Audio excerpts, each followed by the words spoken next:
Carlos. Good morning. Thank you for having me here and inviting me to speak in my native tongue, and to Angel and Carlos, Flasco, and the other partners. It is my first time here, and that was one of my big educational gaps, and it will not be my last time here. I can assure you, it's a pleasure and an honor. It is hard to get away from Washington, D.C. These days because we're all so very busy making America great again. Then I'm glad I could be here with you this morning. I think that how can I help you, help me, help us? We're in a moment where none of us have a shortage of information. So I don't come bearing information. You have enough information. And I think we're in a moment where we collectively have no shortage of intelligence or IQ points, right? We have brains, and they're big, and they're with us, and they're here in this room.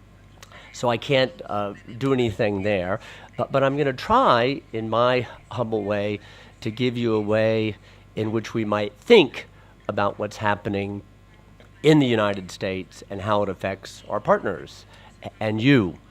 And two things as preface. One, I have a friend who is a British scientist. He's a psychiatrist, and he's an expert in neuroscience. He studies the brain.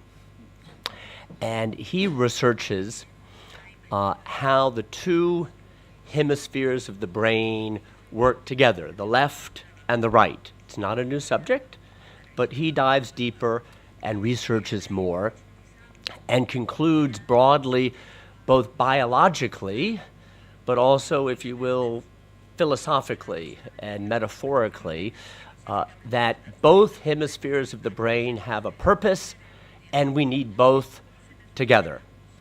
He says the left hemisphere of the brain is that part that allows us to focus on detail, on threats, on the specific and the short term, and we can't live without it. He says, however, also, the right hemisphere of the brain allows us to have peripheral vision and to see farther and to take the detail and put it into context and make meaning out of it, or sense, or purpose. That's the first point as preface. The second, I was quite taken by an article I read not so long ago about a Harvard art historian. We're here to talk about politics and economics. We're coming to that. A Harvard art historian named Jennifer Roberts.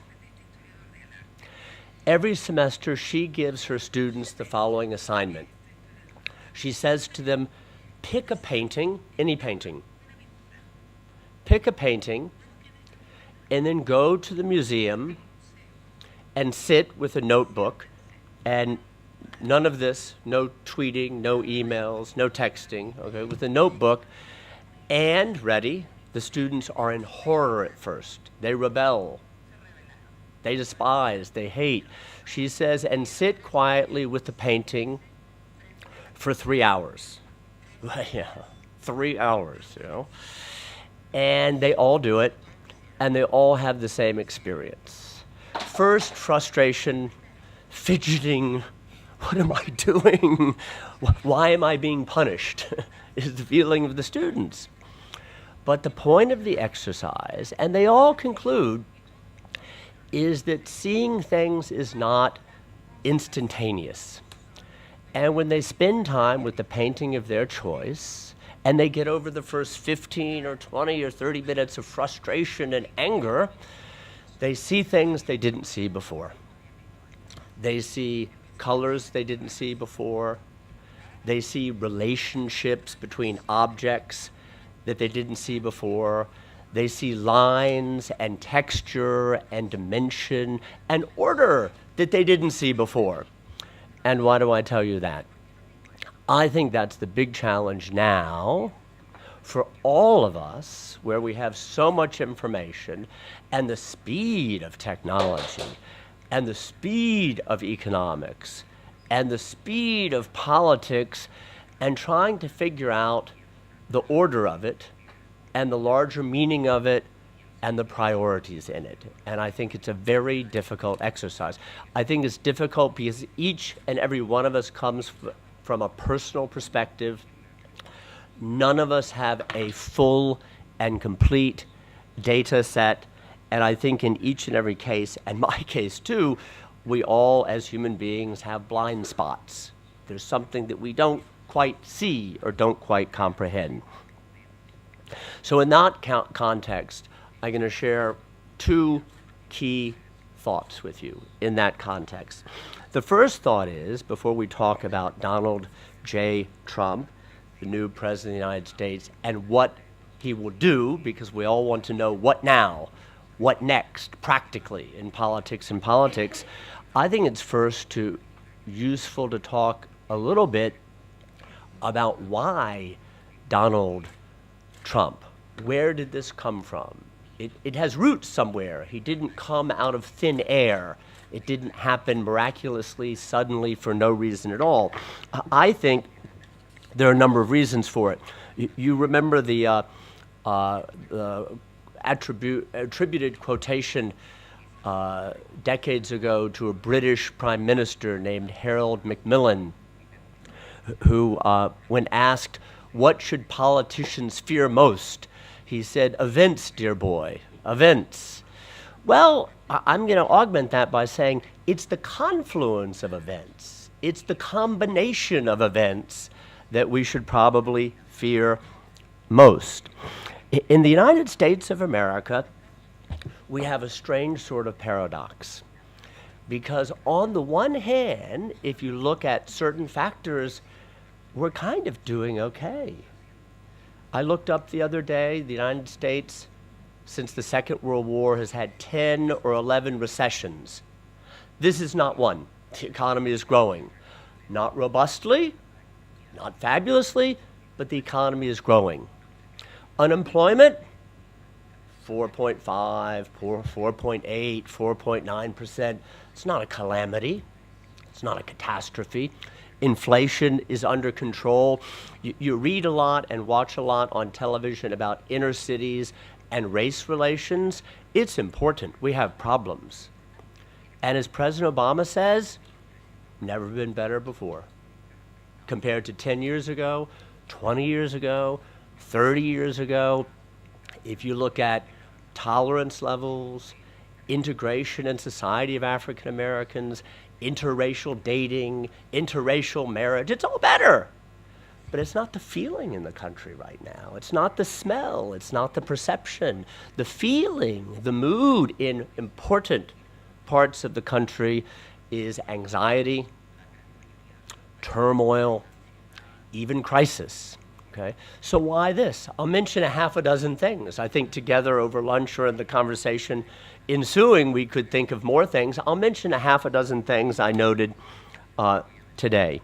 Number one, the feeling in the United States that income inequality is growing to levels that are not tolerable. Okay? Capitalism or free enterprise always has income inequality. What level is intolerable? Well, it's not a scientific thing you can establish, but it's a public mood, it's a public perception, and when CEOs of companies make large sums, I read of one the other day who got a severance package in the United States of $400 million, and then other parts of the society feel left out or left behind. That's a source of political friction. Number two, the idea in the United States that we have now disintegrating or maybe even collapsing social mobility. The whole idea of democratic capitalism or market democracy is that it's based on merit, and no matter who I am, if I work hard, at least in theory, I have the opportunity of moving up. that perception in the United States is changing. Number three, the stress, or if you wish, Carlos, you mentioned this, the crush of globalization and technology, where one part of the society goes faster and smoother and more effectively, but other parts struggle to keep up because education becomes even more important and access to technology becomes even more important for success. Number four, the rise of special interests, where there's a feeling that the special interest groups do not represent society as a whole, and they become increasingly powerful. Number five, the rise in my country of what we call identity politics and political correctness, okay? So in a moment like this, President Obama, in the summer, before an election, decided to sue the state of North Carolina over the issue of transgender bathroom use, okay? Wherever you are on those issues, and I'm the first to say we have to have a society that's tolerant, open-minded, sensitive, and inclusive, where most Americans are right now, what they're feeling, where they're hurting, is not about transgender bathroom use. It's not the top 3 priorities. It's not the top 5 priorities. I bet you it's not the top 10 priorities. And last but not least, growing debt, okay? That has an economic dimension and I think a moral dimension to it as well. What this means for us, I think broadly, is these are the underpinnings of liberal democracy and free enterprise, and for Americans, U.S. Americans, these are the underpinnings of the so-called American dream. The idea that people can come from abroad, they can start from where we are, and it's a meritocracy, it's transparent, there's equality of opportunity, and a general fairness that permeates the economic, social, and political life. I think those things in the United States have been eroding in the minds of many Americans, and I think there's reason for them to be concerned. Let me add 2 more things to that.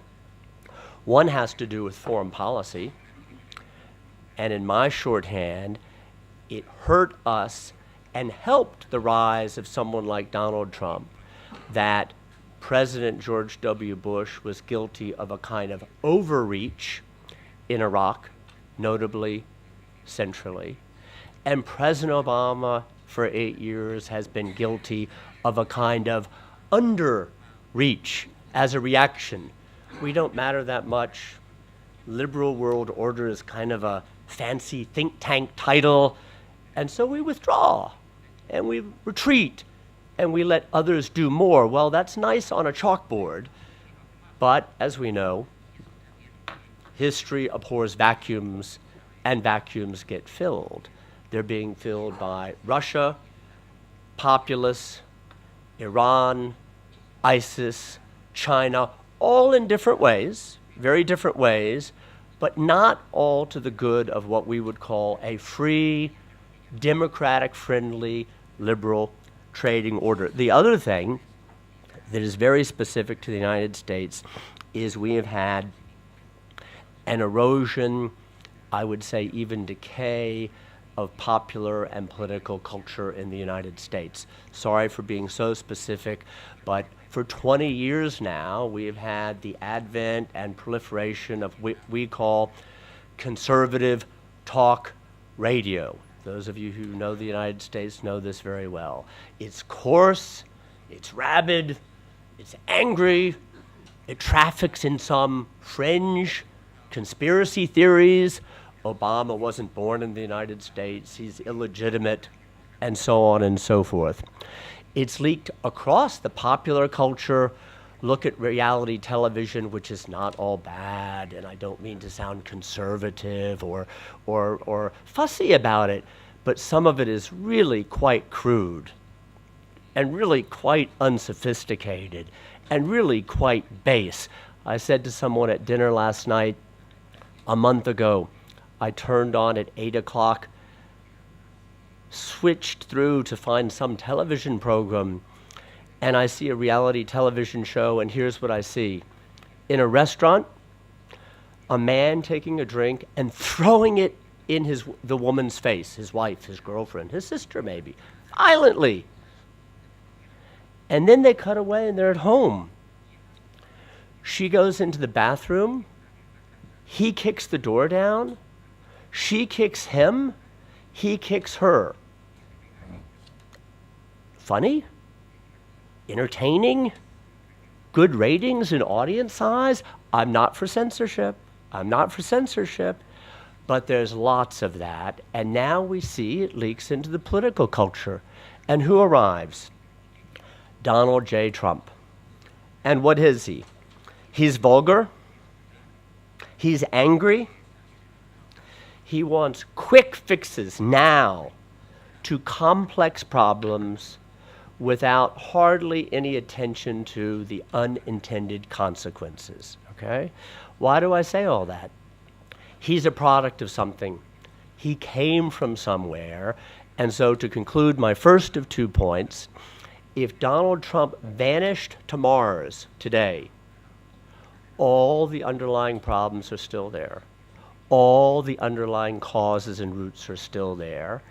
Donald Trump may be a problem, some of you told me last night, but the roots are what we have to deal with. He will come and he will go, but the roots will still be there. Which brings me to the second point.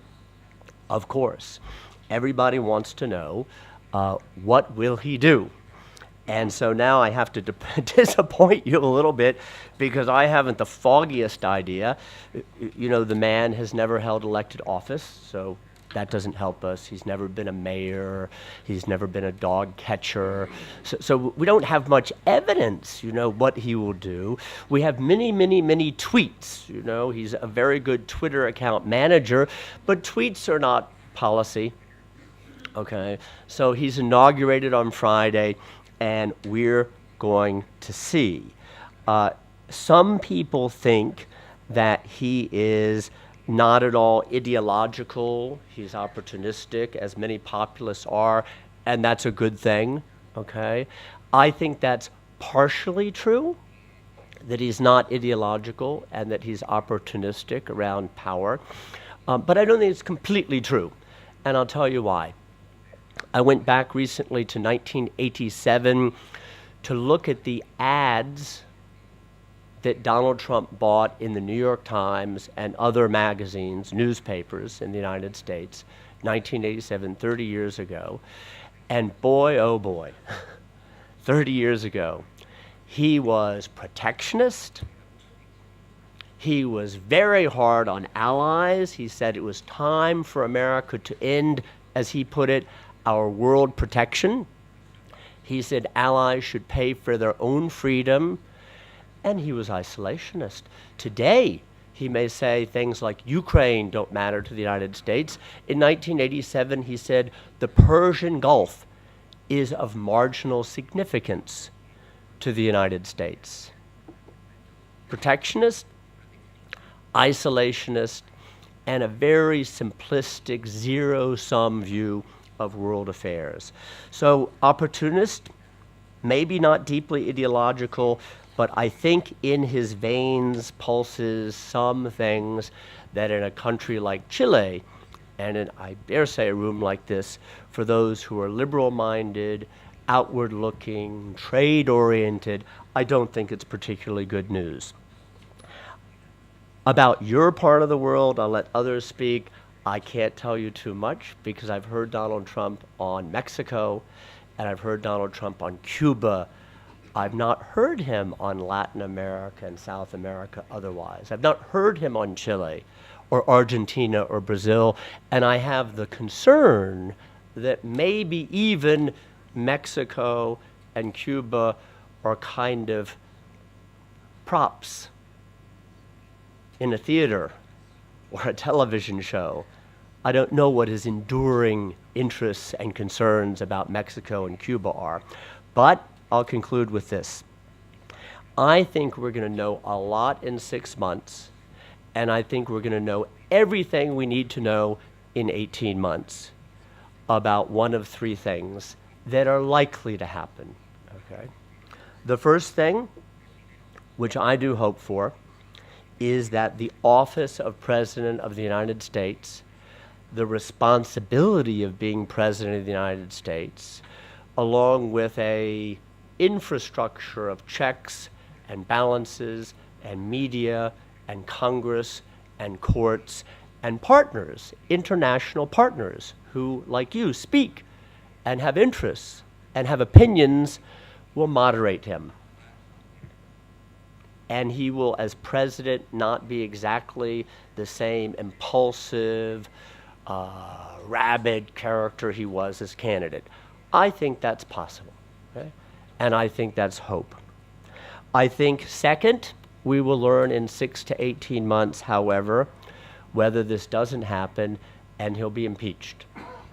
That sounds crazy. I mean, he hasn't been inaugurated yet, and Jeff Gedmin is talking about the impeachment of a new president, but I'm not certain about his commitment to rule of law. Note how he treats media, notes how he treats independent judiciary and courts, and as you well know, his conflicts of interest are vast, are really vast, and we will hear about them every single week in the New York Times and the Washington Post and through lawsuits and litigation. So I don't exclude the possibility that he doesn't last 4 years. And then the third, of course, is the hardest at all, that the mediating institutions and political environment and partners like you do not moderate or change him. And with his fierce tenacity, he is tenacious, he is a fighter, he stays in office, and we will have 4 really bruising and maybe bloody years. That sounds stark, but I think bruising and maybe bloody years. Where does that leave us? I think that passivity is the worst thing that you and I and we could think about.